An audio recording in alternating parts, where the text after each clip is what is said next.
The views and opinions expressed in this podcast are those of the individual guests.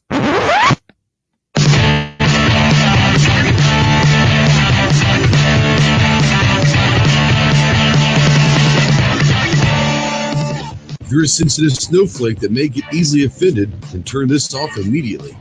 If you want to hear the real truth about the gun culture, then stick around. This is the Armed Citizen Podcast.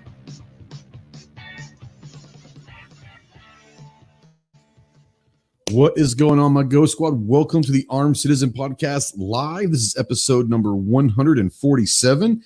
Today's date is Tuesday, June 30th of 2020. So tomorrow is July 1st. And where has this year gone? I don't know. I mean, it's crazy. We are live as always on YouTube. And if you're out there in the live chat, welcome to the dark side. I hope you guys enjoy it. If you're new to the channel, new to the show, make sure you say hello in the side chat. We don't know that you're out there unless you do, and let us know where you're from and all of that good stuff. And we hope, I can't guarantee it, but we hope that we don't make you any dumber. That's our goal every week, and very rarely do we live up to those expectations, but we try. If you're listening in podcast form or watching in replay, the discussion does not have to end right here. Please utilize that comment section below with any questions or comments, and we'll continue that discussion at a later time. If you're live and you want to ask a question or make a comment that we want to maybe read on air, then go ahead and tag us in the side chat, myself or Clover or whoever, and we'll try to get to those questions. Can't guarantee we get to all of them, but we will we'll definitely get to as many as we can. And you can also text them or call them on the Ghost Tactical Hotline presented by the Gun Cleaners at 530-364-4678 or 530-36-GHOST. So I know that Snob said he's going to jump in a little bit, but right now we've got our quasi co-host from the great state of Texas, the keeper of the pot of gold ammo himself, Clover Tack. What's up, Clover? You worried me for a minute. He called me the keeper of the pot, and I was like, "Oh, don't! I won't want that kind of reputation." Not with 4473s jumping around there. I'm telling you, yeah. Well, I get to bypass that anyway, so it's all good. Well, I get to bypass the background, the next part. I have to fill them out, but I can bypass the next part. Right, right. So, no, I got a question. I got an answer. And it just dawned on me tonight after all these, that intro's played forever. Yeah. It says, if you're a sensitive snowflake, is there such a thing as an insensitive snowflake? It is kind of redundant, isn't it? Yeah, I thought so. Yeah. I never thought about that. I guess it was just for the imagery, the flow of it. But yeah, it is a little redundant. I mean, there is no, at least I have not come across an insensitive snowflake. So, well done, sir. Well done. You've made me think about, should I change it? Yeah, no, I'm too lazy to do that. I'm too lazy to do that. So no. Let's say hey to all of the little Caspers. Hey, I rock your world. Let's say hi to all the Caspers out there. You got JMA out there. Says, hell yeah, new live show, Semper Fi. Semper Fi. Snob says almost first. Gun loving grandpa saw a buck this weekend. We had a fun shoot at the range, and we spent a couple hours out there and getting some lead down range, getting some work in. And man, it was hot as hell, but we enjoyed. We had probably about 6 or 7 of us this time. We had about 15 last month, but it was brutally hot. And so we had about 6 or 7, had a good time. So it was great. 223 DMR's out there. The Tactical Pickle Calaveras is out there. Said, should be interesting to hear Ghost and Clover discuss this couple. We'll get to this couple, I guarantee it. Let's see here. Who else is out there? Jason Stewart. What's up, JS? Gizzard Gary, the tactical chicken himself. What's up, my man? Southpaw RX says, Tactical Ghost, very good talk for tonight's podcast. Looking forward to it. Well, we hope that we can entertain you. If not, then I apologize ahead of time. I can't guarantee anything at this point, but we're certainly still going to try. We got the 1% out there. He says, howdy, folks. Wayne Barnard, what's up, Wayne? How you doing, my man? Let's see here. Going through here. Mining Ridge Army, what's up, Toby? If you guys haven't checked Toby out, he's obviously a contributor like Clover and I over at gearreport.com, or gear-report.com, as we like to say it. but he does a lot of training and all of that. So go check out his channel at Mining Ridge Army. He does a great job. Great guy as well. Mystics out there. Hello, sweetheart. Let's see here. Who am I missing? The gun snob. I think I said the gun snobs out there. Richard says we're being invaded by Okies. Let's see here. Ozzy, bark at the moon. What's up, Oz? Let's see here. Andrew Faulkner, what's going on? Budget's out there. Budget's at work. He sent me a message earlier saying he couldn't make the show, but he's at work. So be safe out there, brother man. Glad that you could at least come in and say hello. Go check out his channel as well, obviously. He has a great show on Friday nights around 10:30 Central, I believe. 10:30 Central is about, about 10:30 Central. It's called The Right of the People. And I love his line. He says, we use the first to defend the second, where typically we like to say that a second defends the first, but in this show, the first defends the second. It's a wonderful show.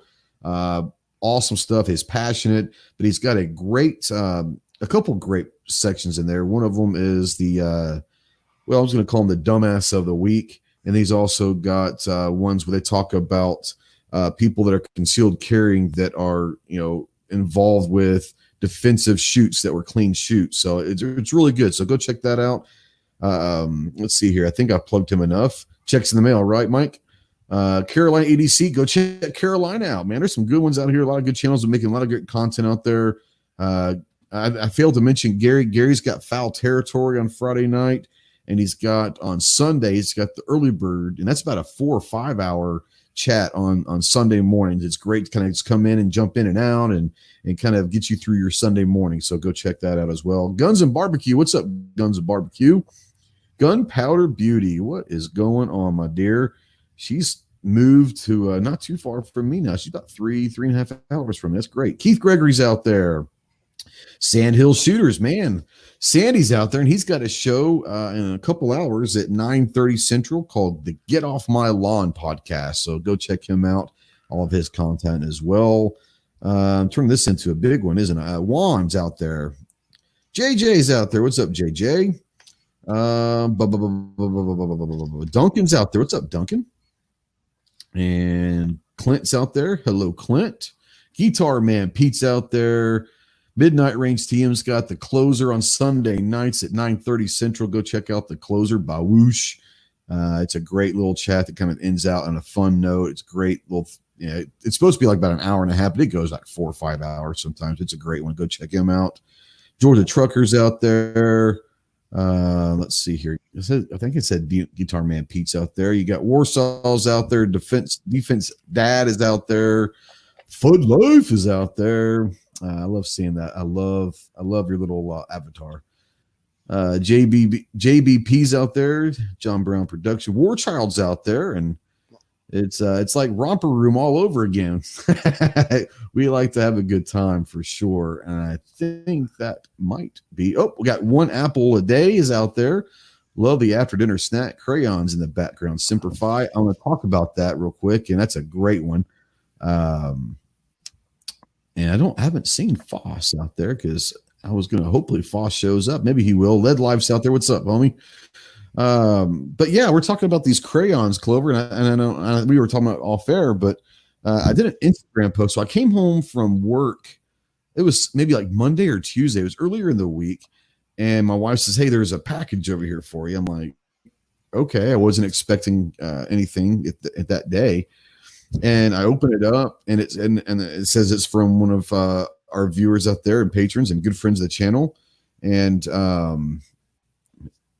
DM Foss, and it's from him. And I was like, oh, that's interesting. So what is it? So I open it up, and everyone knows about the whole Marine Corps crayon thing, and he remembers. And I've said several times, Clover, and you've probably been around and heard me say it. They're a snob. But I said, the whole crayon joke is great, but if you're going to do it, I mean, I've heard every single crayon joke known to man, so get creative with it. And he took that to heart. So I got this box, and I was like, okay, he sent me a box of crayons, and I was like, that's kind of funny. Thanks. But then there was like a whole, I'm not going to show it to you, but this got his address and stuff on it, but, it came with instructions, and I was like, what the hell's I mean, I know I'm dumb. I know I'm a Marine, but I don't need instructions with crayons. I don't think, And so I opened it up, and on top of it, it says the Ghost Tactical Edition. And I was like, oh, that's kind of cool. So I open it up, and so here we go. So you push them down, and it plays a Marine Corps hymn. It's like, oh, that's really awesome. You push another one down, and it plays taps, which I think is really cool. But this one, it's Semper Fidelis. And then this one, he took a lot of my different intros that I've put in the videos over the last several years and the music for the different intros and the videos and kind of just put a bunch of them together and all that. And it was like, awesome. So now I got to say this. Thank you so much to DM Foss. It's like the coolest thing I've ever gotten from anyone. And anyone out there right now that is thinking about a crayon joke, that's the standard now. You're going to have to live up to that. That dude not only bought crayons, but he put AAA batteries, speakers, sensors, and all of that. So that's what you have to live up to now. I love it. So thank you so much. I wish Foss was in here. Awesome. So thank you so much. That's it was awesome. So so I got that. That was pretty awesome. I was really happy. We got the Gun Snob all the way from, I think he's in the Tulsa area right now. Are you in? Yeah, I didn't know if you're in Oklahoma City or not, but he's in the Tulsa area of Oklahoma right now. What's up, Snob? Not much, just hanging out. Yeah. Life kind of boring when you're by yourself, isn't it? Yeah, well, actually, Stacy was here till this morning again. She stayed all weekend, yeah. Her sister had to spend the weekend in the hospital, so there was no reason for her to stay down there. Is everything okay? Yeah, they should be home Thursday for good. I mean, she'll still have to go back and stuff, but they just wanted to give her some meds they could only give her while she was in the hospital over the weekend. Yeah, so I was making sure when you hear it has to go back to the hospital, I was worried that something had gone wrong. No, not necessarily. They just wanted to give her some different. Stacy says she's in OK City, far from him. She seems happy. I'm just saying, she seems a lot lively.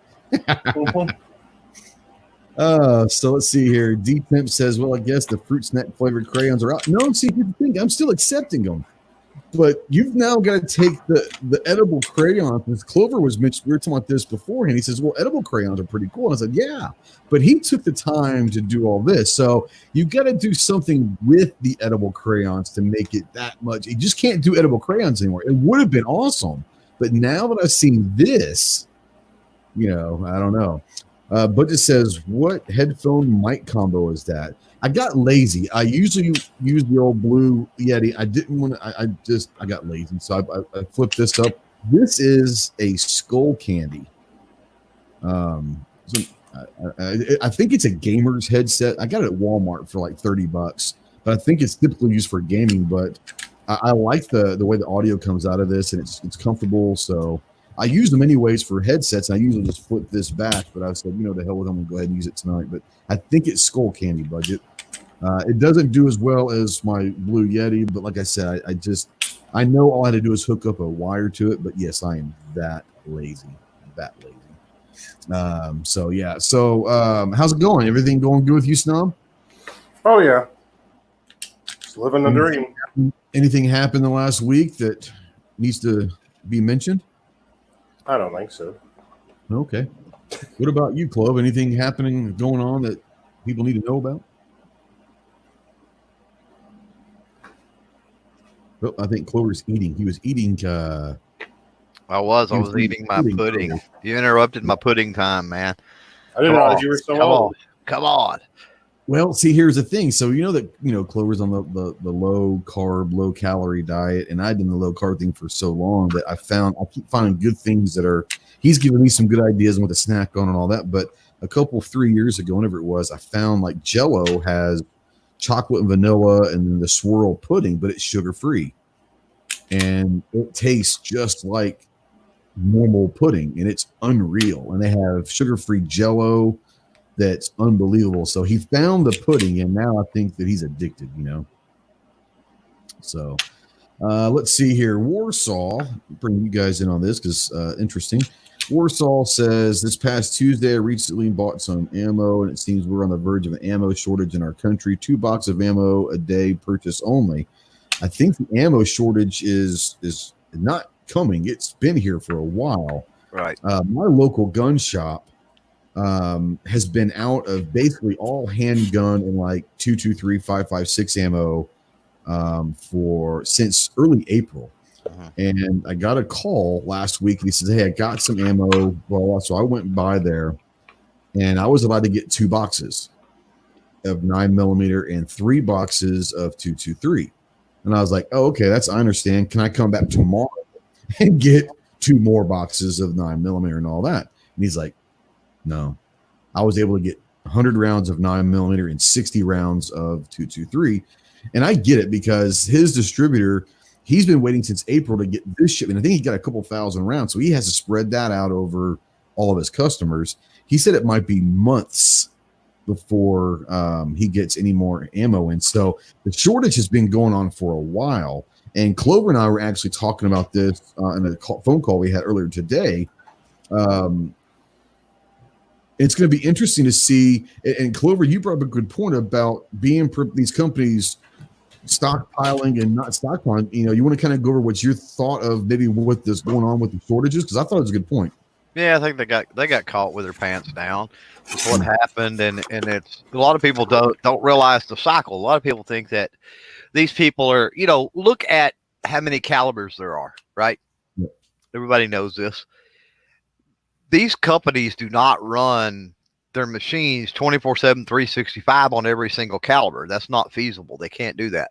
So they tool up for certain calibers, and then they'll make a run for a while. Then they'll tool up for another set of calibers, however they figure it out, and do that for a while. Not just calibers, right? But you've got all these different calibers, and then you got all these different flavors on top of it.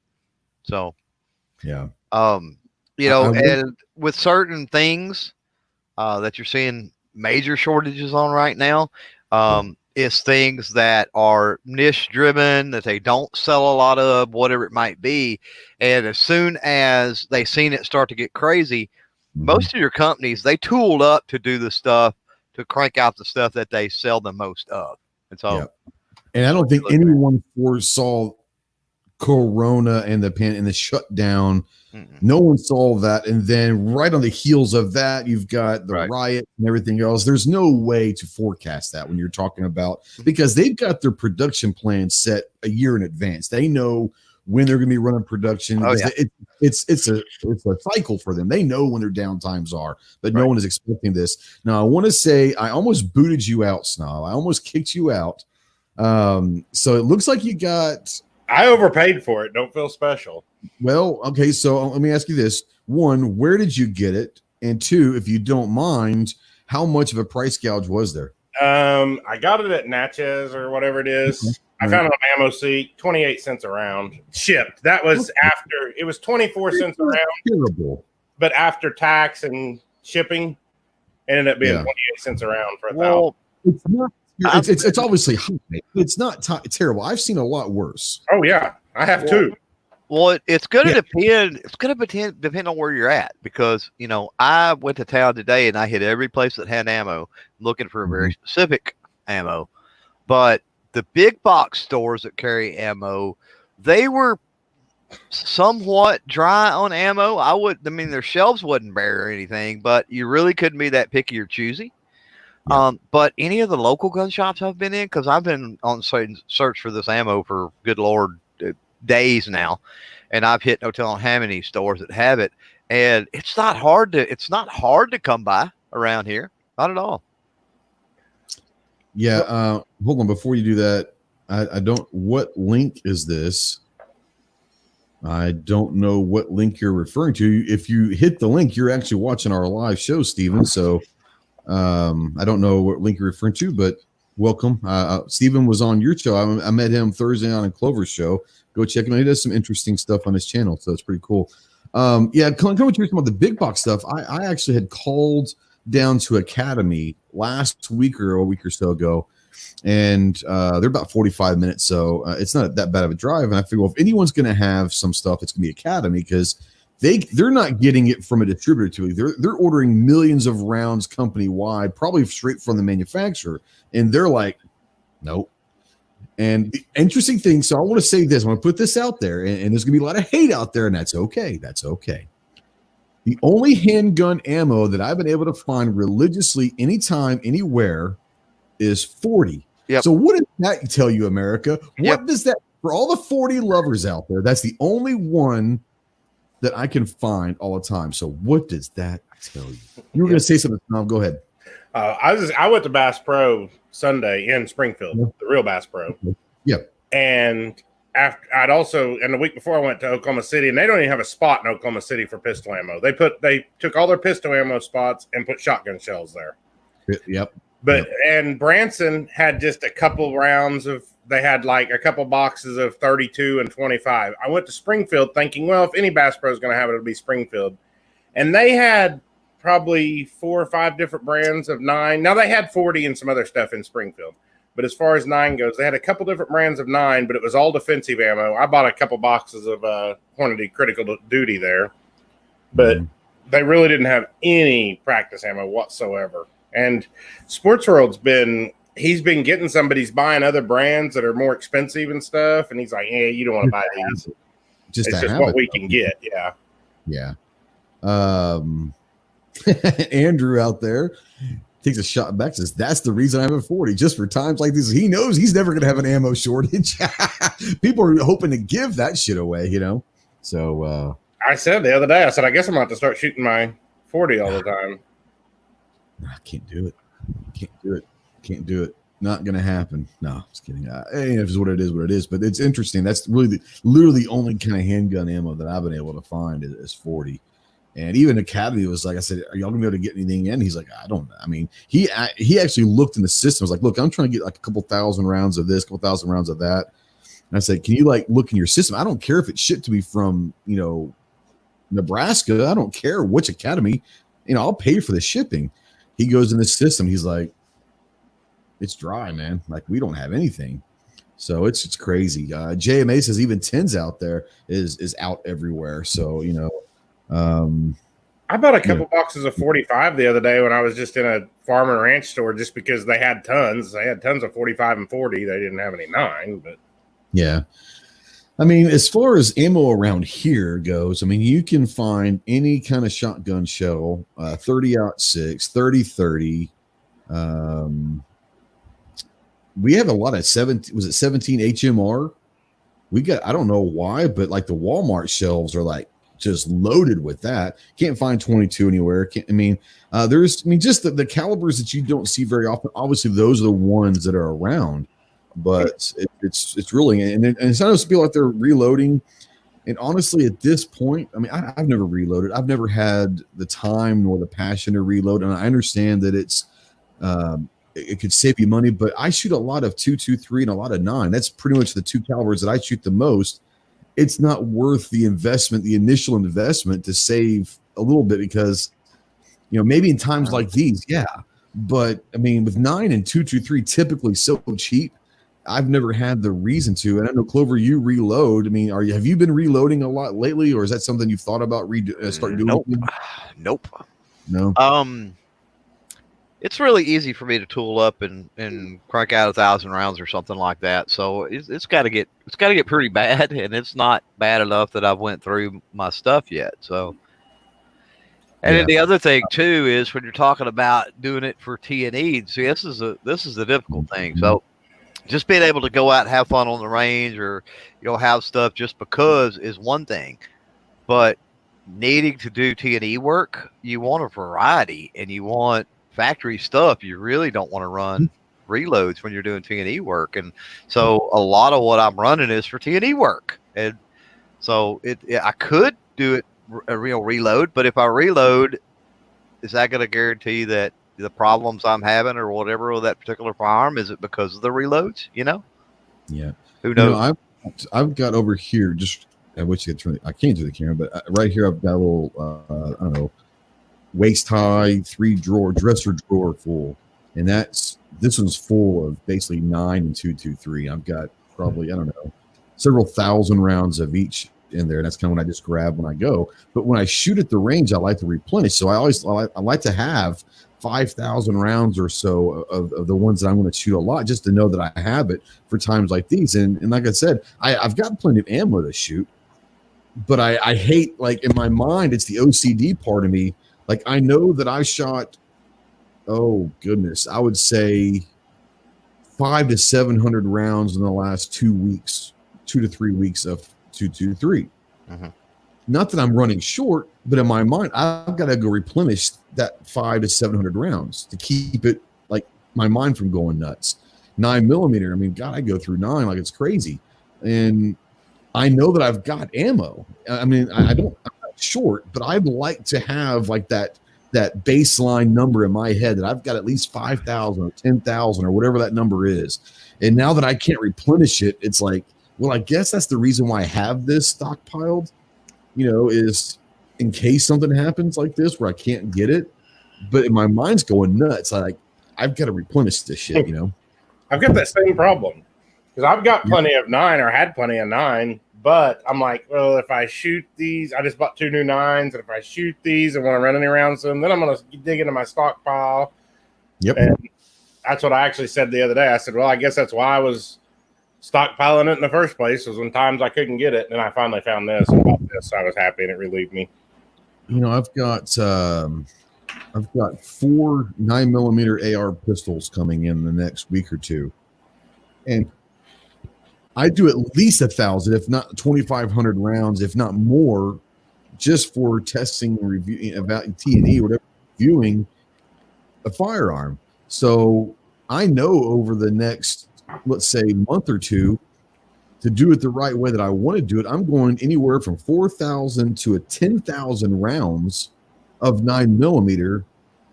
And I'm doing the math in my head going, if I do that, then I'll be almost completely out of 9mm when this is over. And if I can't replenish, what I'm saying is it's making me change. Well, instead of doing 2,500 per gun, am I going to do 500 and then 1,000 round review instead of 1,000 and 2,500? I mean, it sounds bad, but it's getting to the point to where maybe we have to start kind of rethinking how we're going to do T&E. So Clover, with the 22, you've gone through a shit ton of 22 lately. Yeah. But I mean, have you started thinking, not because of price, but because of availability? Have you kind of started rethinking of how you're going to have to do some T&E over the next few months if we can't get ammo? Yeah, I've already done it to an extent. I mean, I've shifted down to, like, the battles. I mean, you're looking at 5 rounds max per firearm.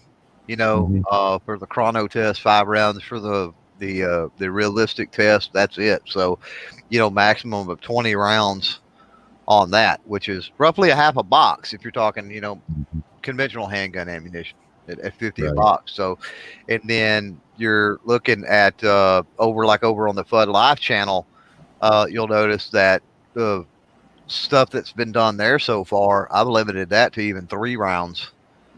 Just run 3 through the chrono, run 3 on paper or something like that.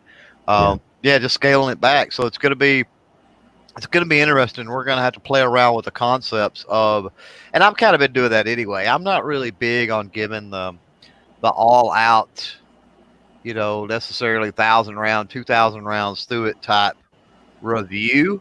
I like putting them into projects and just finding different ways to do videos anyway. Yeah, what I'm saying is, I mean, I usually will do handguns. I've always done like 1,000 round and 2,500. But if you take that gun and other videos that I incorporate, it's probably 5,000 rounds total. Right. So you've got to, I mean, you've got to run minimum. I'm going to say minimum for a T&E project, right? Minimum you're going to have to do, even if you scale back, it's going to be 500 a firearm. Because you're talking about break-in points on some of these firearms that are minimum 500 rounds. Yep. There's a couple questions that are phenomenal. I'm going to start this one with Snob. Off the X says, that I'm going to use for Robert. What is your thoughts on how much you need to stock? Let's just take like 9mm 223 or like your handgun and your AR, your basic, not the off caliber stuff, but the stuff that you actually are going to use quite a bit. what do you think, Snob, is like the bare minimum that someone needs to kind of have in stock at all times? Well, I would have said the bare minimum was 1,000 rounds before this, but now I'm going to say it's 1 million rounds. 1 million, yeah. I don't know, 2,000, 3,000 at least. Yeah. I Clover, had what about you? at least 2,000 put away, and I'm already down. Before I bought this 1,000, I was down to like 900. Exactly. Yeah, it's crazy, isn't it? Clover, what do you think as far as like the calibers that you as an individual are going to shoot the most? Is there a number that you like to keep in the back of your mind? 3,000 to 5,000. Mm-hmm. If you're talking about center fire stuff, 20,000. If you're talking about 25,000. If you're talking about 22. If you're talking about 22, yeah, not and I should put other rimfires in that same, but I don't have any like 17 HMR, 22 WMR. Which are rimfire. I don't keep a lot of that around because I don't shoot a lot. Sure. So, I don't really worry about it. So when I say rimfire, I mean 22 long rifle. Sure. And then I've got, oh, good Lord, in the calibers that I would say 3,000 to 5,000 rounds, I keep enough supplies to reload probably minimum 10 to 15,000 rounds of those. Yep. And even obscure calibers, I shoot to keep enough supplies for 1,000 rounds, even in the obscure calibers that I load for. Yeah. For me, 9mm minimum of 5. Try to maybe even think 10 at that point if it's available. When it's as cheap as it normally is, if I can find 1,000 rounds, for nothing, I'll whatever. And I have a buddy that supplies ammo for us as well, but 5 to 10, I would say 223. I try to keep 3 to 5, 7.62 by 39, about 1,000. I don't shoot as much with that. I love it, but I don't shoot 7.62 as much as 223. So I'd say about 1,000 of that. And then I've got some other, 500 here, 500 rounds of this and that of stuff that I don't shoot a whole lot. So 500 is not, I'm never going to go through that unless I have to red on it or something. Mm-hmm. But yeah, I would say, it depends on what you're going to do. If you're a competition shooter, then you could be talking 25, 30,000 rounds. Honestly. Oh God, easily. Yeah. If you're talking someone who trains a lot, if you go to a training class, it's like a 2-day class, you're going to take 1,000 rounds of whatever you're going to be shooting, per class. So just remember that, if you're at a 1-day class, you can expect 500 rounds. So depends on if you're just going to the range and plinking or whatever, everyone's going to have it. But if you're going to go train a lot and you're going to go do competition and you've got this and the other, we're talking 50,000 rounds if you're that guy. If you train a lot and shoot competition every week, 50,000 rounds is not unreasonable to keep in stock. That's why a lot of people who do competition do reloads, because at that point, you're gonna make money off of that. There was another here. Oh, go ahead. Yeah. Well, no, I was gonna Guns and Barbecue. I was gonna reference what he was saying out there. He says, "What do you guys think of conserving ammo at times like this and doing more dry fire practice using an airsoft gun or BB gun for practicing whatever?" Yeah, that's not a bad idea, and do that if that's what you need to do. I come from, I guess, an old school way of thought in that I've been around this block and I've seen this happen. This is not the first time that this has happened. It's not even the first time in the last couple of years that this has happened. So it'll come back around. It's going to come back around. And so as long as I've got enough to, last me, and I'm lucky in that I've got a wide variety of calibers to choose from. So, if I need to, I can switch over to another caliber. It's not a big deal. But, as long as I've got enough that'll get me through, and between my stock and reloading and what I'm able to find, out there to replenish, I have never had a problem getting through times like these. The only time that it got really hairy for us was back in 2013. With the 22 long rifle, and the only reason it got hairy was running a program with 200 or 300 kids every weekend, and going through, good Lord, hundreds of thousands or millions of rounds a year. me personally, and with my kids and the competitions and other stuff, even then it wasn't a problem. Yeah, for me, it's not a problem of running dry. It's just running below a level that my mind is comfortable with. Yeah, well, 2 is 1, 1 is none. That's correct. Southpaw, we'll all three answer this, but Southpaw says, when y'all are T&E firearms, ammo supply, or is that on you? Depends. For me, I've had times where I've been supplied ammo. Fiocchi sent me ammo for different things. Blazers sent me ammo for different things. I have an ammo guy that did supply me ammos for a lot of stuff.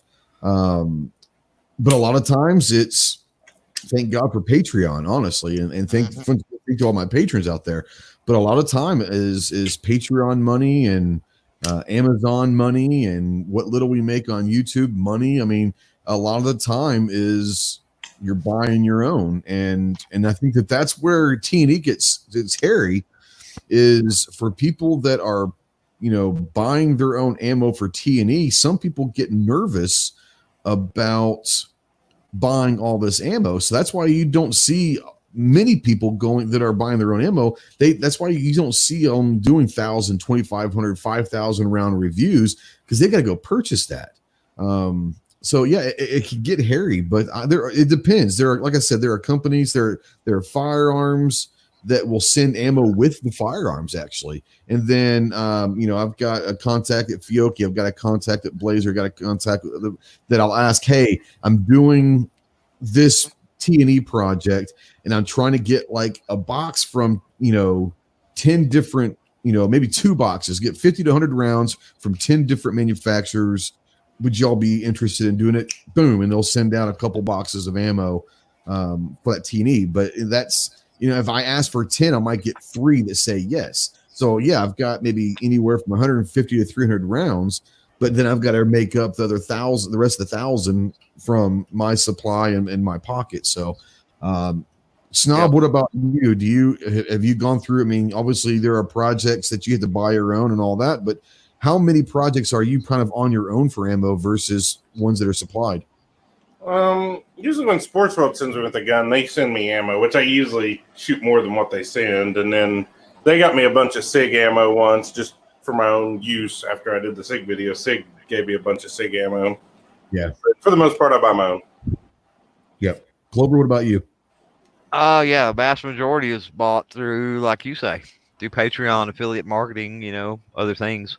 I will say this: I've never had a company send me ammo with the firearm. I've reached out, like you're talking about, to other companies when I've got that T&E project because I needed a certain caliber or whatever it might be, and said, hey, are you interested in jumping on, tagging along with this particular project? So good, advertising, whatever opportunity for you, so forth and so on. And I'll be more than happy to do a dedicated video on that particular ammunition. And I've had situations like that, but yeah, never somebody said, here's a firearm for T&E and here's some ammo. Yeah, that very rarely does that happen, it seems like. Yeah, I've only had that happen once, where a company, and it was a company that sent 2 shotguns for me to literally test, not for doing like videos on, but this was last year, saying we've got a couple shotguns we're sending to people to try out and let us know what we need to fix before SHOT Show or before NRAM or whatever.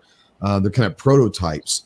And so they sent this, and they sent probably 100, so they sent me 200 rounds of 12 gauge shells to go with it, because they're saying, hey, if you're going to do this prototype testing for us, we're going to supply the ammo. So that's what they did. That's the only time I've ever been sent with the firearm to say, hey, here it is. But that was kind of a different thing. It wasn't for reviews, it was for literally testing, Mm-hmm. Yeah. Let's see here. Well, I mean, and that makes sense, I guess, in a way. But I mean, if it's for stuff to put out there, I mean, I would think the people watching, because I'd be this way, wants to see a variety of stuff, right? I mean, any company can make a gun that only works with a certain ammunition, and then send you that ammunition and everything be peachy keen. And then people watch your video, they go out and buy that, then they buy whatever they've got access to at the local gun shop or whatever that don't run worth a crap. and then there you sit, Exactly. Trucker out there says, how was the Fiocchi? I usually get Federal, American Eagle, and Blazer. I think people know that have listened to me and watched my stuff and listened to me talk about bulk ammo and range ammo. My probably favorite of all time is Blazer Brass, and it's great ammo for. It's not the cheapest like Remington or Winchester White Box, but it's only like $1 or $2 more for 50. I love Blazer Brass. The Fiocchi, I really like Fiocchi. I just started using it about a year ago, and I do like Fiocchi. I tell you another one that I'm coming around on is the SIG ammo. The SIG ammo, I've been really impressed as well. Clover, I know you used a bunch of Fiocchi, especially in 22. They sent you a whole load of 22. But what did you think of 22? Yeah, they sent me their entire line, 2, 3, 4 boxes a piece or something of their entire line. It's good stuff. The only complaint I've got, and this is the reason that they sent it to me, is I can't get it. I mean, I could order it places online or whatever, but I've never seen it for sale on a shelf anywhere I've ever been. And believe me, I've had a talk with them about that. I'm like, you got to get this on the shelf more. You know what I mean? But their match grade stuff, I've always been a fan of the LE black box, match. And their match grade stuff, the Exacta and the official 320.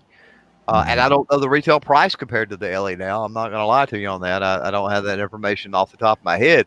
But as far as performance on a match level, it's right there with it, which says a lot. If you know me and how much I've over the years I've enjoyed the performance out of Ellie. Sure.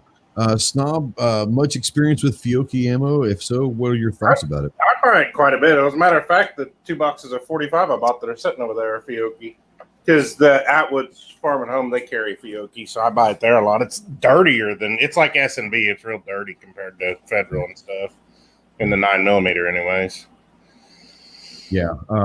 There's a question. I remember who was asking about steel case ammo, good or bad. For AKs, that's all I shoot, honestly. I've never had a steel case 7.62 by 39 do anything in an AK. AKs, I think, chew up, not a problem. I don't particularly like running steel case in my 223 unless it's literally I'm doing a T&E, and that's literally all I can get. But I'll also maybe try to find some if I am doing T&E to see will it handle. For me, I'm not a big fan of steel cased ammo except if it's in 7.62. Snob, what about you? Steel cased ammo fan or not a fan? I don't really have any issues with it. I've ran quite a bit of it through my ARs and stuff. I don't run it in my handguns, but yeah, no. Would if it's all I can find, I guess. Sure. Clover, what about you? Are you a fan or not really have an opinion? I don't.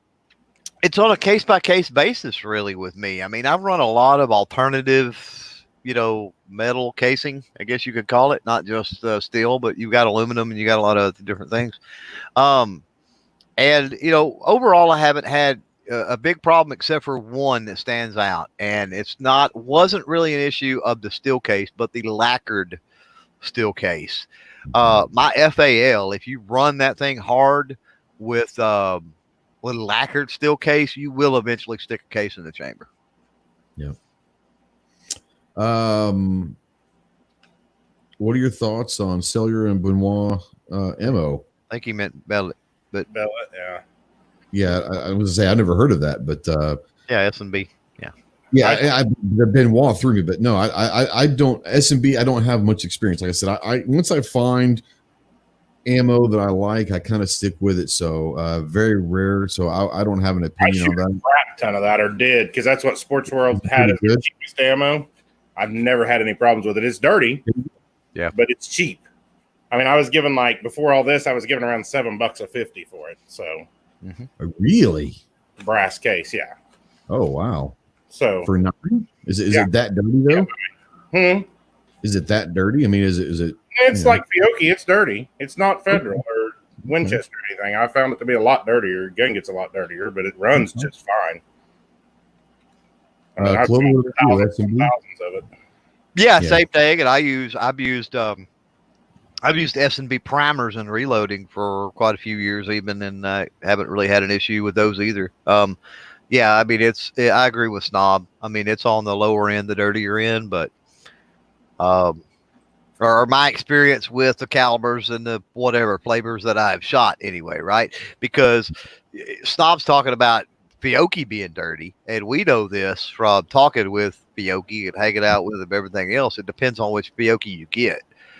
They've really changed a lot of their tooling and a lot of their other stuff. So some of their stuff, like the match grade stuff that I was talking about on the Ripfire, that Fiocchi is not dirty.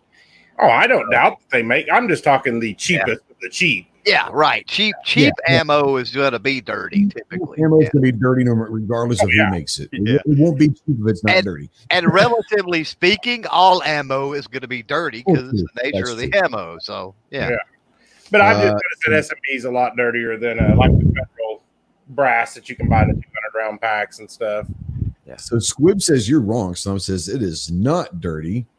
And Budget comes in and says Squib's in the pocket of big SMB. Oh, that explains. Shot fired. Yeah. There was another one. Okay, Luke Walsh out there. It's a great one. What's a good 9mm? We turn this into an ammo chat, which is awesome. I love ammo chat. What's a good 9mm self-defense round for PC carbines? I keep hearing PCCs over penetrate with a little expansion. So you're going to have to understand that if you're talking about a self-defense or home defense, you're talking, anywhere from 6 feet to, I'll even say up to like 30 to 40 feet, 50 feet, in that self-defense shot. 9mm, an example in itself, unless it's, really good, like Hornady, there's some other good ones out there, but there's going to be over penetration a lot in handguns to begin with. Now you start talking about putting a 9mm in a carbine, and the energy that's going to be coming out of that, there is a good chance there might be some over penetration. So it is one of those things. But I would say the same thing that you could use in handguns. You have the Hornady critical defense. You've got the Winchester. What is it? Which one do you use? The Winchester PDX-1. PDX-1. The SIG V-Crown. These are all quality self-defense rounds that you can use in your handguns. So you can use them in a carbine. Just understand that there's going to be a lot more energy coming out of that carbine than it is out of a handgun. So there's always going to be that threat of over penetration. Snob, what are you with 9mm carbines? Some good defensive rounds for you. The only thing I've ever shot through my PC carbine is some V-Crown. I don't really use it as a defensive gun, so it's just a range choice. So I've never really messed with it. When you're looking at any self-defense round, you're talking about velocity equals energy equals expansion. That equation. And I won't go deeper into it than that. When you're looking at that, what you would want to do, since you're talking about a carbine, a 9mm carbine, a longer barrel, you're obviously going to have a higher velocity, probably than what's stated on the box, right? Oh. Buy that ammo, it's probably been tested out of a 4-inch barrel or maybe a 5-inch barrel, and you're talking about it 8 or 9 or 10.5 inch carbine. Well, obviously, if it's 1200 on the box, it's going to shoot faster than 1200, right? So what you're going to want to do is this is just my opinion on it, is find an ammo with a little bit lower velocity stated on the box, and then that way when it does increase that velocity because of the added barrel length, it's going to increase that velocity just a little bit. It's still not outside the range of that optimal point for expansion. Yeah.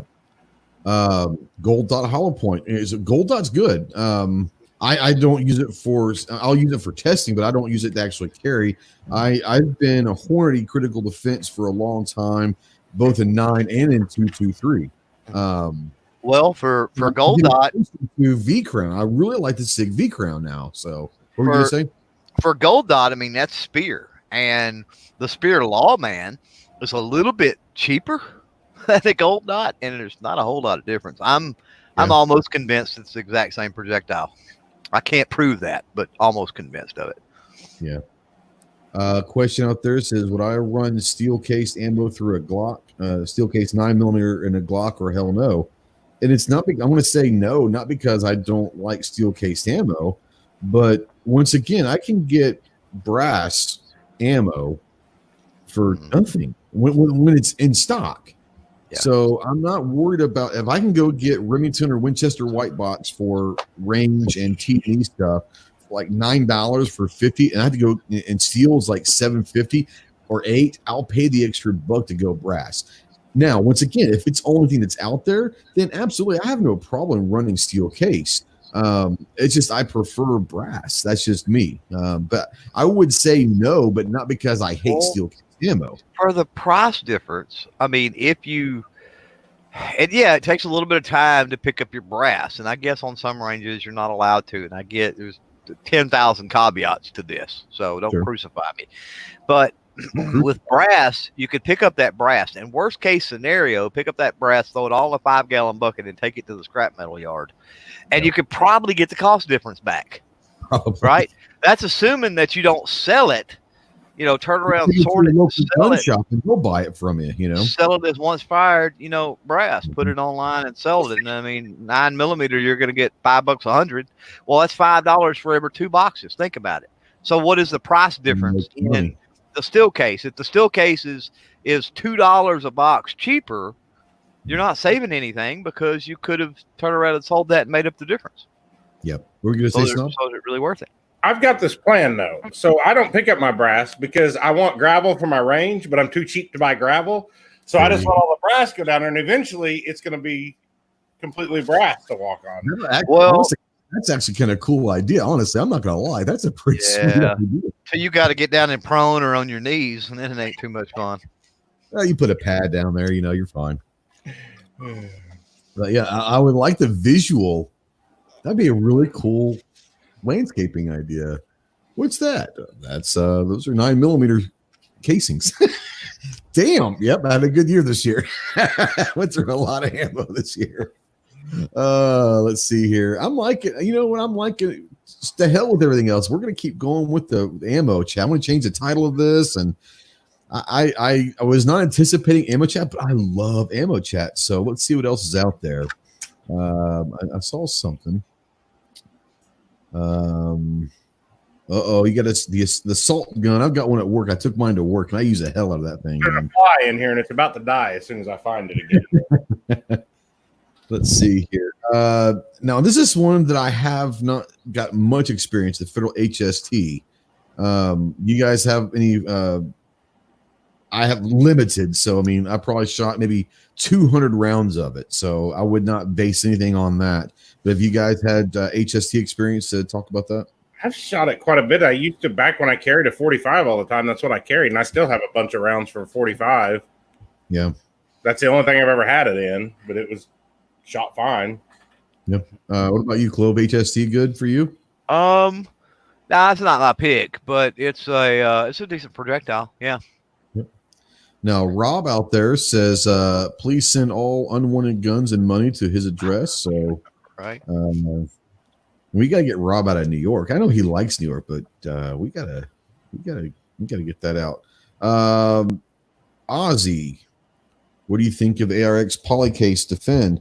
I do not know. I will say that I have shot several polymer projectile ammo. I'm not a fan yet. And I'm going to throw Fort Scott because they're not just polymer. It's just the non-lead. It was almost a non-lead projectiles. There are some companies out there doing great work increasing the value and what the non-lead, especially the polymer side of projectiles are. But I still think that they're, I don't know, a few years away from really breaking in. What do you guys are thinking about the polymer ammo? It's getting there. Or non-lead, I would say, because it's not all polymer. But the non-lead, there's some awesome stuff here. You know, there's something to be said about whenever you are manufacturing a solid copper projectile, because I've got some stuff that literally, I mean, it's subsonic, and I mean that stuff comes apart, and I mean it's amazing at subsonic speeds where you're just not going to get that with any other type of projectile. So some of the things you can do with it is awesome. I think you've got a couple of things. I think you've got manufacturing costs for the solid copper that's starting to come down. Then you've got the stuff that's been around forever that's starting to get into the market, which is the combination, the cocktail, I call them projectiles, which is the powders, the frangible type stuff or whatever. And those are cool too. Then you get into what you're talking about, a lot of the polymer stuff. He specifically was talking about the polycased. And at first, I'm sorry. Yeah. At first thought on the polycase is like, well, that's stupid, but it's not completely polymer. At least the ones I've seen are not. The base and the cartridge head is actually metallic, which is great because otherwise just the outer coating is more polymer, is it not? Basically, yeah. It's reinforced. It's almost like almost like reinforced. There's less metal, more polymer to kind of reinforce or beef it back up or whatever. And my thoughts on it, with like I said, with what limited experience I have with it so far, is that the technology is just not there yet as far as the bonding. I don't think they found the right, because there's all different types of polymer, right? I just don't think they found the right combination of polymer and metallic elements to make it work out right. Yeah. Snob, polymer cased or just polymer projectiles? What are your thoughts on where they are right now? I've shot some polymer coated case stuff, but I don't have any experience. I guess I've shot a box of that Syntec or whatever that's a polymer coated ammo before, but I don't really have much experience. That stupid G2 Research Telos, we were talking about the solid copper. That's that solid copper hollow point. It was a 9mm plus P, like 85 grains. He sent me some boxes of it. I wouldn't even do a video with it. I mean, it was I couldn't do a video with it. It wouldn't cycle in nothing. It would not cycle in my 19. It would cycle in the shield barely. It was so weak, it wouldn't cycle in full size anything. And a 19 would cycle maybe 30% of the time, 40% of the time. It would dime out. I didn't want no part of that mess. I got a text in here. It says, do you guys think it is safe to shoot 44 mag, 320 grain hardest bullets out of a Smith & Wesson that was made in 1982? Gun is in pretty good shape. Yep. I'm going to let these guys that are the hard cast, he says, hard cast I meant to say. I'm not a revolver guy, so you guys know that. So I'm going to let the revolver guys talk about it. Go ahead, Cliff. But yeah, why not? I mean, 1992, I couldn't see any reason why not. I mean, 82, not 1892 might be different. No, not 1982. 1982 or whatever is fine. Shoot, man, even back in the 60s, I don't know when they started making, I don't know what model he was talking about. Did he say what model, or he just said a revolver? He just says Smith & Wesson that was made in 82. He didn't say what. That's right. Listen, if you're out there still, what model of Smith & Wesson do you have in Texas? So, well, the reason I bring that up is, good Lord, depending on the model he's talking about. I mean, they were shooting those out of them back in the 40s or 50s. So, no difference doesn't make. Dave wants to know a question that most of us are asking. Right. PSA coming out. That's a great question. I don't think that PSA knows when it's coming out yet. Soon. Just know it's soon. Soon. They've been saying soon about the MP5 clone. They've been saying soon about a lot of stuff the last several years. And I think a lot of it has to do with, obviously, craziness now. But that's soon. An excuse, but sure, but soon. They're historically slow on releasing guns that people want, actually. They'll release the shit that nobody wants, but the ones that are really wanted, you go get them, Snob. You thrash that damn fly. I don't know where he is. I'm willing to shoot myself to get him, but yeah. Let's see here. Listen up here. I saw Luke. Luke was talking about it, and I think it's kind of funny. He says, extreme. I'm going to cover up Snob's face real quick, but it says extreme fire danger started a few weeks ago, just after I got his PCC configured with a Romeo 5, and Snob's trying to climb up. No more supper mag dumps. What range ammo is least likely to start a grass fire? Tracer. I don't know. Clearly, Tracer is the one to go with. I would say that that has no chance of starting any berm fires. So Tracer is most definitely the way to go. No, he says Smith & Wesson 629. 629 built in 82. Yeah, so 629. Yeah. Okay. Good to go. All right. Oh yeah. That's the modern. What am I thinking here? Modern equivalent of the. I don't know what I'm thinking. Model equivalent of the 29, I guess. So come out later. So yeah. Sure. As far as range, ammo must be less likely to start a fire. I mean, I've never had an issue with any ammo starting a never fire, so I don't fire with any ammo. So I don't know. understand that. Yeah, not even traces and stuff. So I don't understand. He Well, said, I can't I'll shoot some tracers into gas cans. That is definitely the way to go. Right. Yeah. I have seen fires on Marine Corps ranges, but we are using Mark 19s, which are fully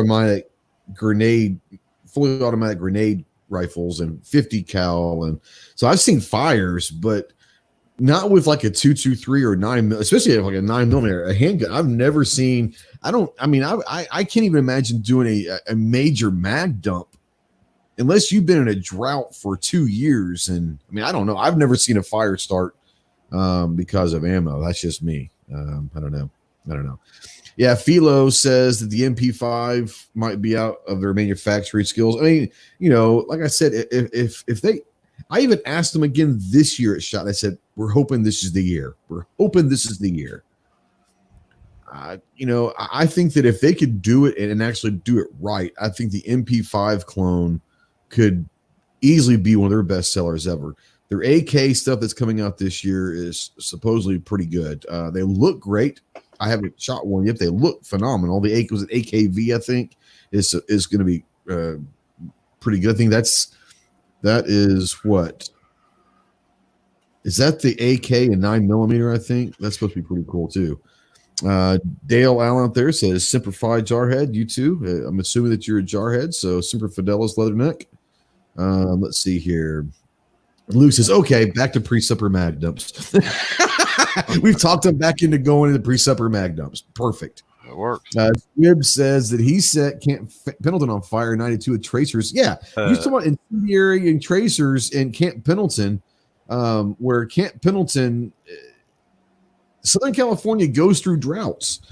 And that can definitely happen. But you're also talking about, I mean, thousands of rounds in a short amount of time going on the target. It's going to do some stuff. And tracers, yeah, I don't see tracers causing a fire. I think Squibb's lying about that.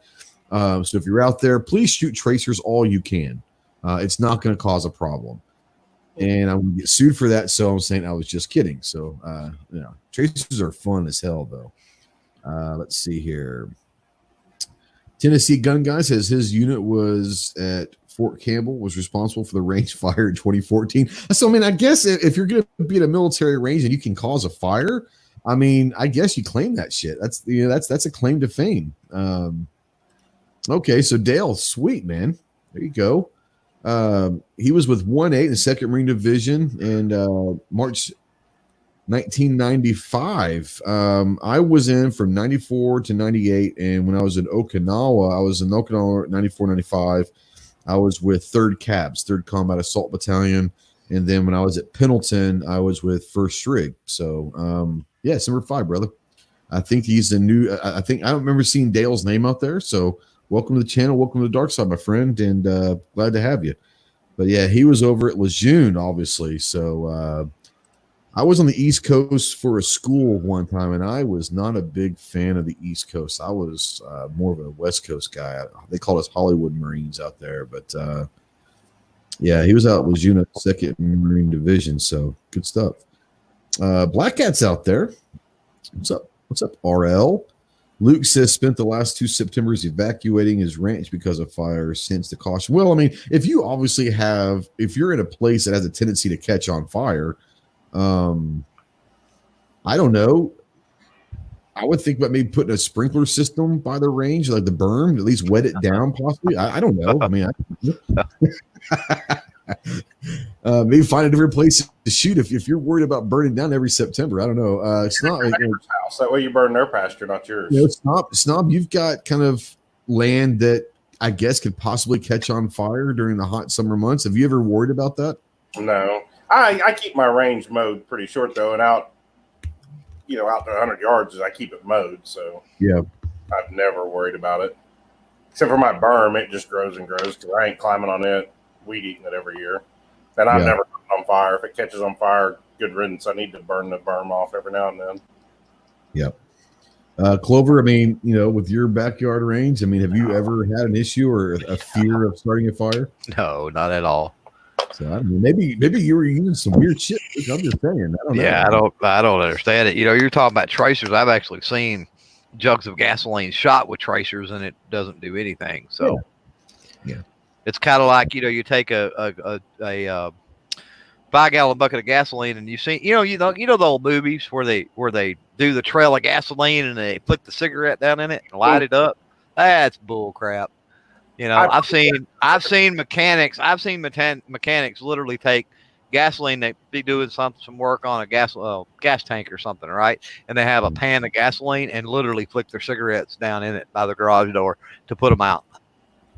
Yeah, it just puts them out. Yeah, I saw one of the scariest pictures that I've ever seen on Instagram. I don't know if it was this week or last week. I don't remember in the last week or so. But our favorite gun bunny was holding up a flamethrower, trying to sell flamethrowers, and that just scared the piss out of me. Nice. Now that'll set a range on fire. Yeah. Especially with that person using it. That's what I meant. Next to it on fire. It'll set up cars or all sorts of stuff on fire. There's some talk out there about wanting to set a range using dragon's breath. That'll do it. Luke says pee on the grass. Hey man, if you can pee that much, then go for it. DMR says use the super soakers. You can have the kids out on the range having a super soaker party before you go to the range and start shooting. Super soakers like you could when we were kids. Now they're really crappy water guns. I tried to buy some. They've restricted the NFA. They put an NFA on super soakers now. I mean, we've got some that we take on the boat that you just suck it out of the lake with. Those are pretty fun. Yeah. Screaming Skull said 94 was a good year party and chasing around girls. I was in Okinawa in 94, 95. And it was amongst the best times of my life. Obviously, I met my wife there, but I was gone for 4 months of that other places. But the 8 months or so that I was in Okinawa, it's one of my favorite places in the world, if not my favorite place. I loved it. Had a great time, drank way too much, chased my wife around, and luckily she became like she saw that not everything about me was terrible, or at least I fooled her. I don't know.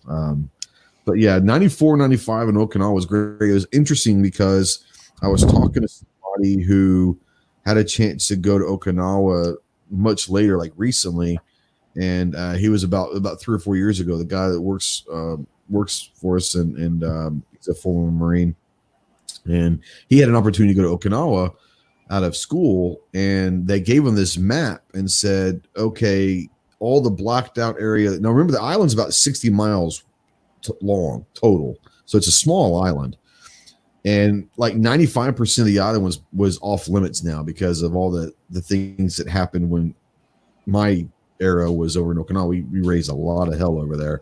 So they've basically been restricted. They can't even go off base a lot of times. So in 94, 95, Okinawa was unbelievable. Now it's probably not as fun. Dale says he spent most of the time at 24th View. Yeah, we had in our unit with First Rig, we had the 11th, 13th, and 15th Views, and Force Recon, Anglico, and all of that. That was all part of us. And but yeah, the Muse, I was with the 31st View there for a little bit at TAD when I was in Okinawa. So yeah, Muse are interesting. Anyways. Sorry, there's a little talk that most people probably are going to get bored with. Let's see here. Here's a question for you, Clover. I know that you talked about it, but I didn't know if you wanted to. No, I mean he's about it. right. You wanted to No, he's follow right. up. It's the fumes. I mean, I didn't go into the scientific explanation of it all, but yeah. Yeah, Squib was with 1.8. So there you go. It's small world with Marines, man. It's a small world. And I know that Snob's in there laughing. And if Obnoxious was in here, he'd be rolling over going, oh my God. Because Obnoxious likes to tell me that I'm one of his least favorite people of all time because there's two people that he can't stand. Because if you meet a Texan and a Marine, they're going to tell you they're a Texan or they're going to tell you you're a Marine very quickly. If you meet a Marine that's a Texan, then that's just really bad juju. So Obnoxious has told me that I'm one of his least favorite people, and I think for more than just that reason. But being a Texas Marine, I think. But yeah, we're a small group, so yeah, we do like saying hi to each other. Go ahead, Sam. Oh, I thought you were going to say something. No, I was on the Beagle. Did you get it? Yeah, and the Beagle got shot too. Now there's just one more left. All right. So we've gone an hour and 10 minutes and have yet to discuss our topic. So the question is for not just Snob and Clover, but to everyone out there live right now, what direction do we go? Do we try to dive in and try to hold the actual topic that we were going to talk about for just 20 minutes? Or do we keep just kind of bullshit about ammo and different stuff the next 20 minutes and do the home defense chat next week? What do you guys think? Let me answer your question with a question. We were going to talk about the recent events mostly, right? Correct. Yeah. Does that really require 20 minutes? Probably not. So we can fit it in 20 minutes probably. So let's talk about it. We obviously know that you have Ken and Karen out there this weekend up in St. Louis. That the memes are fire. What's that? I said the memes are fire on that. The memes are fire. The cul-de-sac commandos. I love that when you had the rooftop Koreans and there was something else in the middle, and then you had the cul-de-sac commandos. I thought that was awesome. That was great. Clover and I were talking about this earlier also, and talking about the visual. You know, as Clover made a good point. He's like, I don't think that these are gun people. You know, and I said, no, I think they're just gun owners. But we've also talked about this is we can tell by the way they were handling their firearms that they were not seasoned, quote unquote, veterans of firearms. They probably just got these or whatever. But let me ask you this. I'm going to start with Snogs. I know where Clover's going to go with this, and I'll let him bring it the rear. But Snog, I'm going to say this. Do you think they're gun people or gun owners? And do you think that matters to the visual of the media and the anti-gunners? No. I think they're just gun owners. He probably had the old AR, but I don't have any problem with what they did, to be honest. They were scared to death. I get it. Do you think that the way they were handling looks bad against gun owners? Like normal gun owners actually know better not to flag people and all that? He wasn't doing so bad. I'm not saying he was doing great by any means. He wasn't doing so bad. She was really bad. But at the same time, they don't, Yeah. They definitely could use a little bit of training, even if it's like an hour long worth. Yeah. Luke else here says the McMansion Marauders. I haven't heard that one yet. I'm kind of digging the McMansion Marauders. I like that. Clover, your thought, can we talk about this earlier about being gun people versus gun owners and the visual, what that looks like for the rest of us? Anybody with a gun is going to get thrown in with anybody with a gun. So we got to realize that right off the bat. The mainstream media, the left side of the 2A argument, they see no delineations.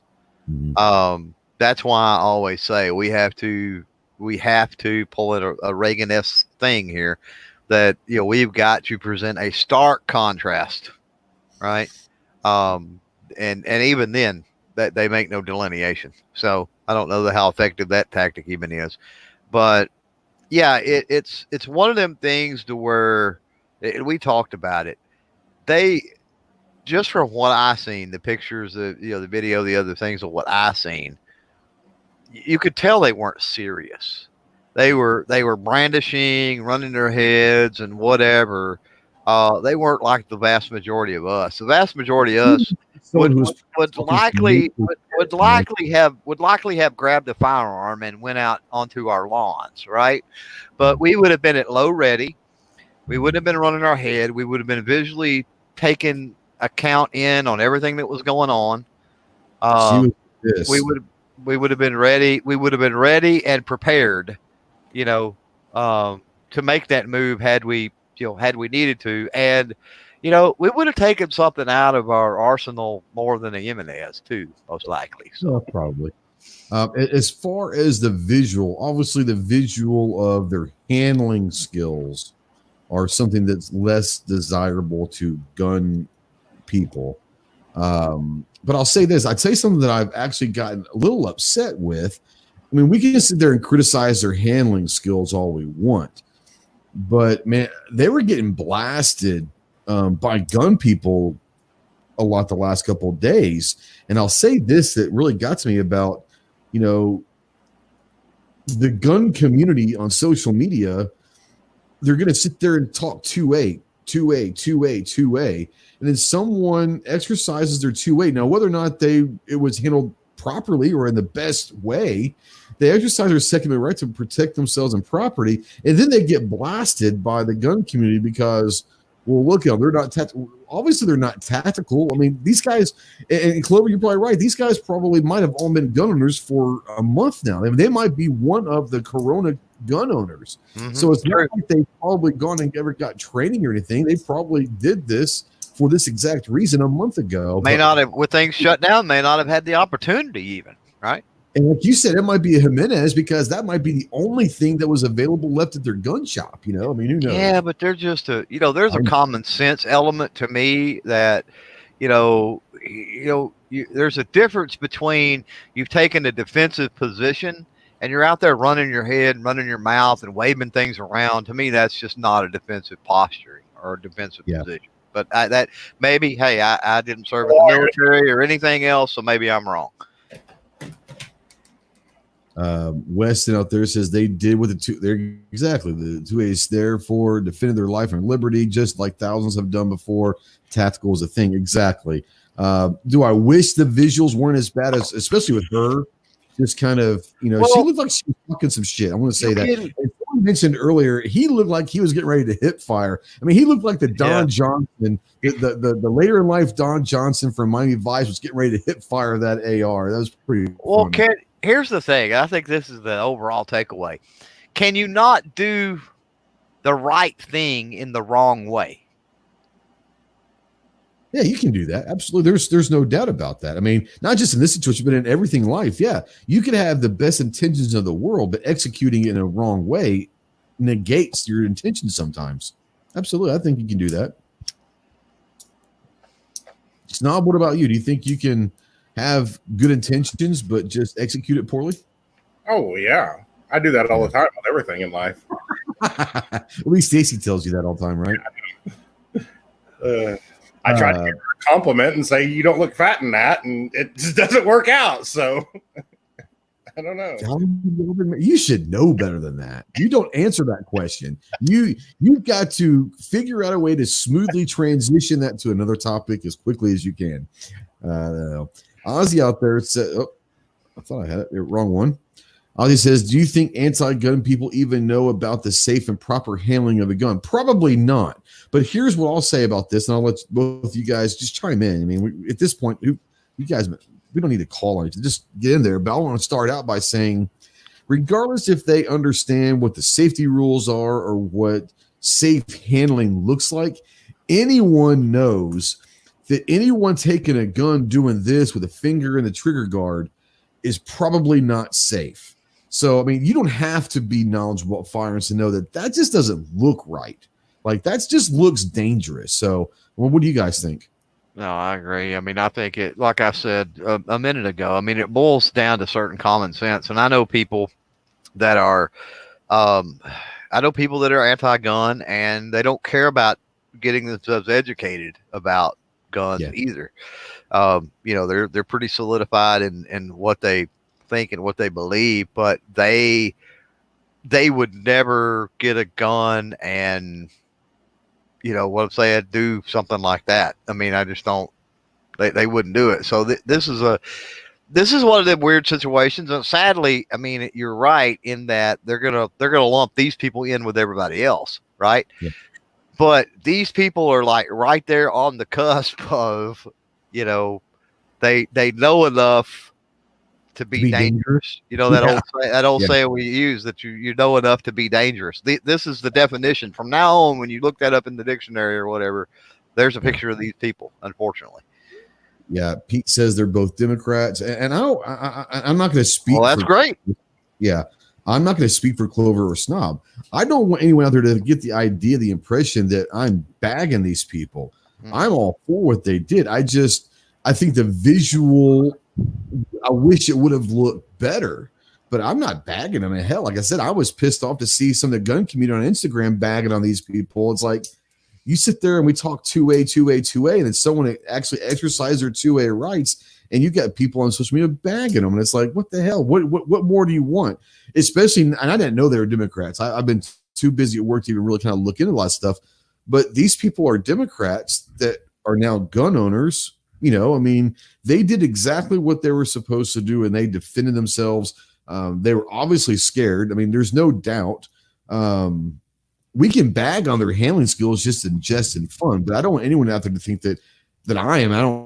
I'm not speaking for Clover or Snob, but I'm pretty sure they're not bagging on them either. It's just having a little fun, because you don't get too many opportunities to have Instagram mean gold like what happened this weekend. So we got to have a little fun at it. We got to have a little fun. Let's see here. Iron Horseman says, I think we need to quit trying to pick the fly shit out of Pepper. They did what they thought they needed to do to protect it. Exactly. That's the whole point. For someone who is seemingly politically probably more against guns than for guns, just by them saying they're Democrats, they chose to defend themselves with the tool that we love. And maybe now that their lives have been saved, by preventing something happening to them, maybe they'll come around a little bit. So that's good. Like I said, it's turned into a great speech, a great thing that says we were scared. We went and got firearms to protect ourselves just in case. And that worst case scenario actually happened. They broke the barrier of our property line. And even though it looked really bad, nothing happened. They moved on. So that's exactly what it's all about. And I'll tell you this much. Yeah. It could have gotten a lot worse, especially and we don't know if those weapons were loaded. We have to assume that they were, but especially with her trigger discipline, things could have gone very badly very quickly, because she could have squeezed that trigger, you know. Well, thankfully it was a Jimenez with an 85-pound trigger. So yes, it would have took some cognitive thought, I think, to pull it. Might even have taken an extra person. Her husband may have had to help her. Yeah. Sorry, meat and ice. Jesse out there says those protesters broke the gate to get in their private property. The homeowners have every right. Absolutely. Like I'm saying is these people had no right to be on their driveway. I mean, if you guys have ever, if you've not seen their house, it's like a big ass. I mean, it's a compound. I mean, it's a beautiful home with a gate around it. And they broke the gate and they were on their property. I'll say this once again, it could have been a lot worse, because shots could have been fired, and they might have been justified. I don't know, but shots could have been fired, and it could have gotten a lot worse, because that mob could have rushed those two, and them being inexperienced, there is no telling what could have happened at that point. So they got lucky also, you know. Well, they were trespassing, talking about the protesters or whatever, right? They were clearly trespassing. The whole idea that they broke in is up for some. That's a topic of debate, apparently, as to whether or not the gate was jimmied open or whatever, or all they had to do was just undo a latch and open it up. But either way, it's trespassing. If you leave all the doors to your and windows of your house unlocked and somebody's in there that ain't supposed to be in there, you know, I mean, it's a same situation. They ain't supposed to be in there. That's why the door, the gate, or that barrier is there in the first place. That's what the gate is for, is saying, don't come in. Are you supposed to be here? Yeah, that's right. Don't come in this community if you're not supposed to be here. And, you know, it is what it is. So like I said, it could have been a lot worse. I'm happy that on either side, everyone left that situation unharmed, because it could have been a lot worse, especially with the inexperience. Oh man, it could have been really bad. Well, you got to think, I mean, if they would have fired, I mean, the report said that there was like 500 there, and there's no way did 2 people with no more than they got in 2 magazines, you know, there's no way they would have been, it'd have been bad. I disagree. I think the second they fired off a shot, everyone would have took off running the other way. Yeah, I tend to think so too. But with 500 people, that's a lot of people, dude. So you got a lot of 10-foot tall bulletproof attitude with that. Yeah, but I bet their attitude changes when somebody gets shot in the dome right in front of them. Well, absolutely. But once again, it's interesting because I haven't had the time to really dive into all this. But the video that I've seen, and I don't know what she was saying, but the wife it looks like she was talking smack. Like she was, not just saying, hey, but she was saying, get away, get off our. She definitely had RBF from the pictures I've seen. Yeah.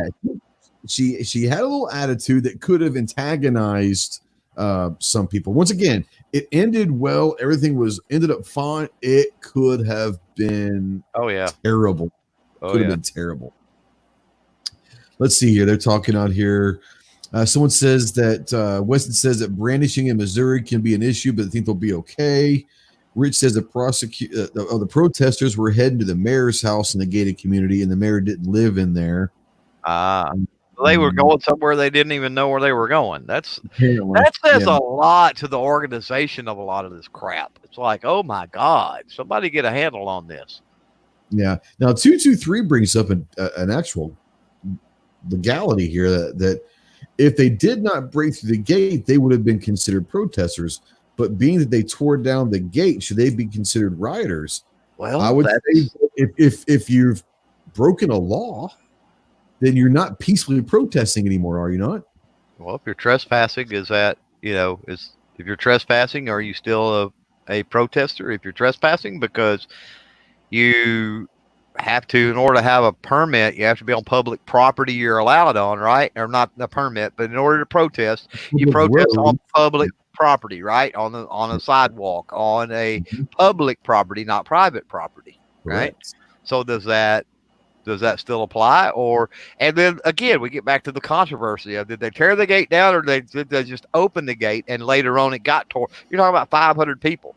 So somebody in there was an agitator, had an issue, whatever, and swung on the gate and broke it, after the fact, after they'd opened it and started going in. I mean, I don't know. Yeah. Now, this couldn't be a more true statement. Gunpowder says when someone ain't on her property. If you're within throat punching distance, watch out for Jessie, because she'll get you. Yeah. Let's see here. Yeah, they're saying they're still thinking about trying to prosecute him. I'm sure they will. I mean, it's just one of those things where I would have a very difficult time believing that they're going to be able to prosecute them. They never left their property. They never stepped foot on a sidewalk or a road. They were on their property. They were in fear of their lives. Yes, you could maybe for brandishing or something like that, but at that point, don't they have the right to defend their lives and property? And if they felt scared, like I said, it could have been worse, but I don't see where the prosecution's going to have much to stand on, especially if you start talking about prosecuting within the media. I think that public opinion is going to play heavily on this. Just me. I don't know. Well, what do you think?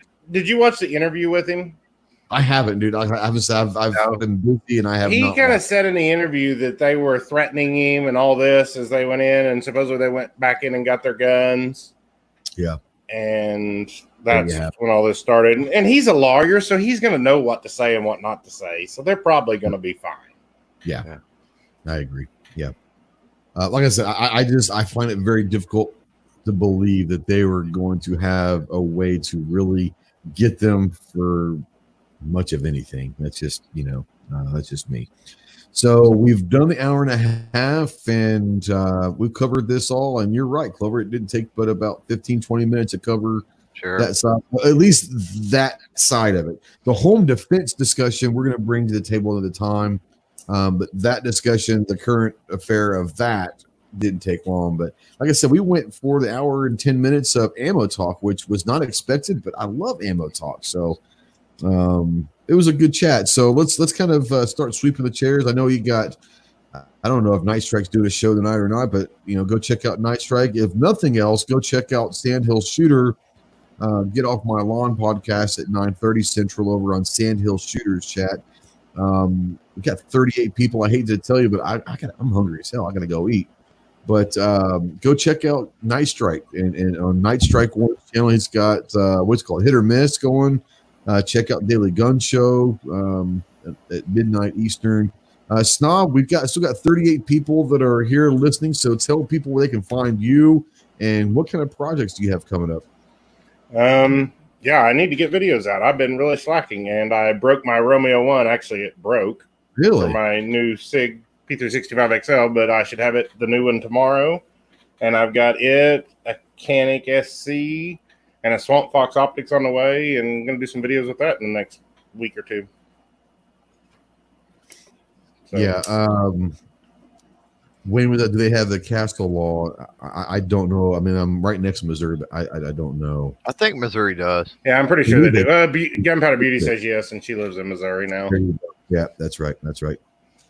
Trucker says that Night Strike is live right now, so if you want to go watch that, then go check that out, because there's no telling what they're talking about. Oh, with this going on, no telling. You can be entertained, I'm sure. You might want to bring a water hose to put out the dumpster. Yeah, and yeah. Holy let it burn. Let it burn. Yeah, let it burn. The roof is on fire. Right.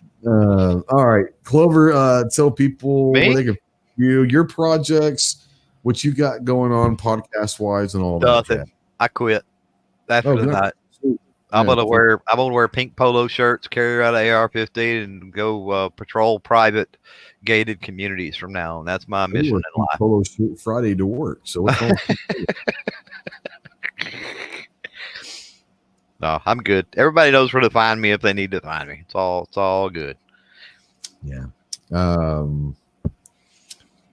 Yeah, I finally got a review done over on Gear Report done. I got a review out on. Shut up. Yeah, you're a slacker on that, but it took me a month to get it written or get one written.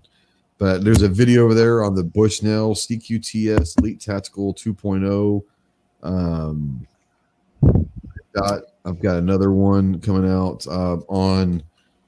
They sent this one to me as well. That's TRS 26 red dot that I put on the CX4, so I'll be going out and shooting that here pretty soon and getting some work in on that.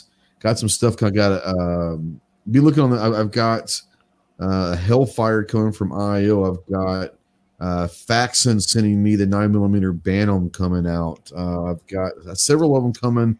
So there's going to be a lot of stuff coming, and it sounds crazy. And Clover was right a few months ago how the corona affect T&E because a lot of these companies are shutting down. We're not able to get products. Well, now that they're getting ready, they're coming back to work. When I had this stuff scheduled, spread out to where I could get stuff done, I'm sure Snob and Clover had the same issues. It looks like all the stuff that I was promised back in March and April, I had like 6 or 7 things Guns promised me.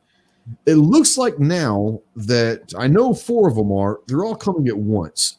So I had it spread out to where I was going to be able to manage it. Now it looks like all hell's getting ready to break loose. Are you guys talking to companies? Yeah. Have you started noticing that all this stuff is getting ready to start happening? We're getting ready to be flooded with this stuff. You poor famous internet gun guy getting shilling for T&E projects. You poor. I'm gonna say what the chat's thinking.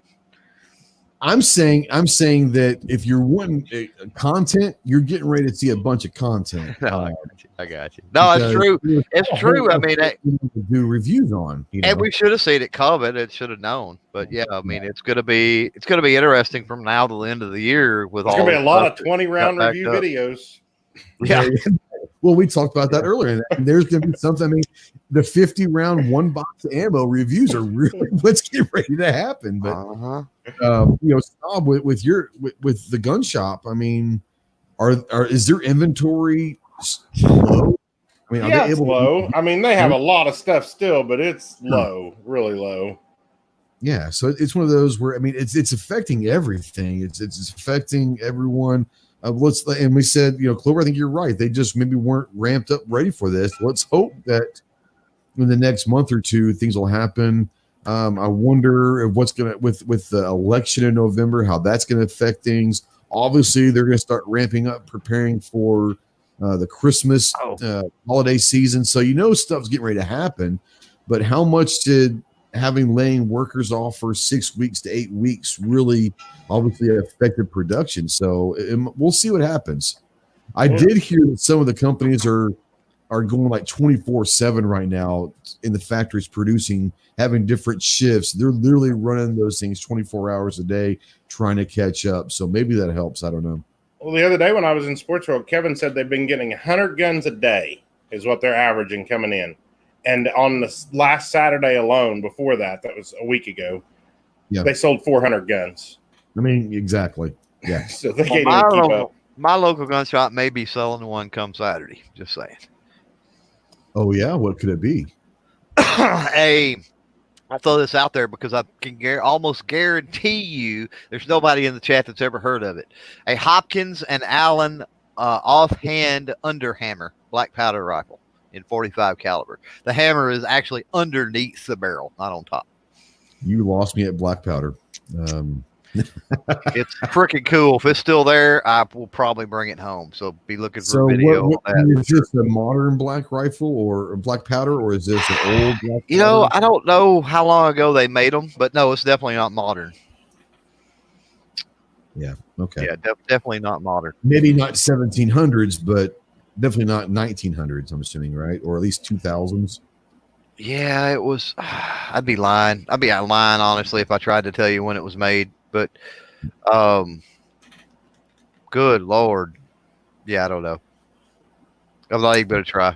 Somebody that might know out there off the top of their head, maybe. I kind of doubt it because most people were like, what? An underhammer? What the heck? But, yeah. My wife is asking me to come. She's been watching the battle pup for the last hour and a half, and I think that a 9-week-old puppy who has a lot of energy, I think she's wanting to tag out and let me get back in the ring. So thanks, everybody, for watching live. Great discussion. We still have 30 people. I apologize. I've got to run. I'm hungry, and the pup is he's probably needing some attention. Go check out Night Strike. Definitely go check out Get Off My Lawn with Sandhill Shooters. Check out Gun Snob's channel. Check out Clover Tack's channel. Check out Clover's. I don't even want to know what to call it. I wouldn't call it a B channel. I would call it. I mean, he's got multiple personalities. We know this, but he's got the Flood Life channel out there as well. So go check that out. Just an offshoot. Yeah, there you go. So thanks for watching live. If you're watching in replay or listening in podcast form, hope you guys enjoyed it. Like I said, the conversation does not have to stop. Utilize the comment section below. And I'm working on, with everything that's going on, our schedule. We had several people lined up, but with craziness happening, I've got 4 people that I've got scheduled. I just got to find out when that's going to be. But some pretty big names out there. Pretty big names. And I think I've alluded to some of you guys who they are. But once we get them kind of rescheduled into where they're going to come in, it's going to be awesome. Really looking forward to. We've had a couple of great guests in the last few weeks that have really kind of blown the doors off, and we're going to bring more of those in. We've got some. Well, I appreciate you talking about me and Clover that way. You guys always blow the socks off of it. I'm working on, and I want to say this also. I didn't read because I hate reading. But I listened to an audio book and I finished it. It's a 9.5-hour audio book I started it Sunday and finished it last night. And it's called No Ordinary Dog. And you guys know that I've got this shepherd. I'm kind of into the dog thing right now. But this is about Will Chesney. Now, Will Chesney was in DevGru, which you guys know is SEAL Team 6. He was on the Bin Laden raid, and he was the dog handler for SEAL Team 6 or DevGru. Oh. And this book is about, the first half of the book is about being a SEAL, getting through buds and all of that. And then the second half is, once I'm a SEAL, then I had this opportunity to be a handler and his life of a dog handler. And this book's about Cairo, who was the dog on the Bin Laden raid that was his dog. And it's a phenomenal listen. If you guys go, I put an Instagram thing and it's on Facebook. Go check it out if you have any inkling about military stuff or dogs. It's awesome. And Will is actually the one narrating the audio book, and it's phenomenal. You can buy it in the book, but I like just putting it on in my headphones and listening, and it's great. I'm trying to get Will on the show to talk about not only about Cairo, because Cairo died several years back. He had cancer, but that's part of the book as well. But how many people that Cairo saved their lives in combat situations is unbelievable. But I'm trying to get Will on the show when it kind of fits his schedule to not just talk about the Bin Laden raid and being a dog handler, but also why he was medically retired. It ties into mental health and all of that. So it's kind of a great little theme that we run through there. But I'm trying to get Travis Wirtz. If you guys aren't familiar with who Travis Wirtz is, Travis Wirtz was a multiple champion on Forged in Fire. And if you watch Forged in Fire, you know who Travis is. And I think Clover was there too. We met him at SHOT Show a couple of years back. Great dude. Trying to get him on to talk about his blades and all of that. So, and obviously we've got a couple other people like Sean Ryan. We're trying to get rescheduled, and Two Lamb trying to get rescheduled and all that. It'd be great to get them, but that's coming down the line. So we're looking forward to that. But once again, I've rambled on for 10 minutes. I appreciate you guys. Love you guys. Thank you so much to the patrons out there for letting me do what I love to do. And thank you for everyone always watching and supporting the channel through views and likes and shares and all that. That's awesome. So thank you to everybody out there. And thank you to Clover and Snob for coming on. This has been the Armed Citizen Podcast, and we will see you next week. Semper Fi.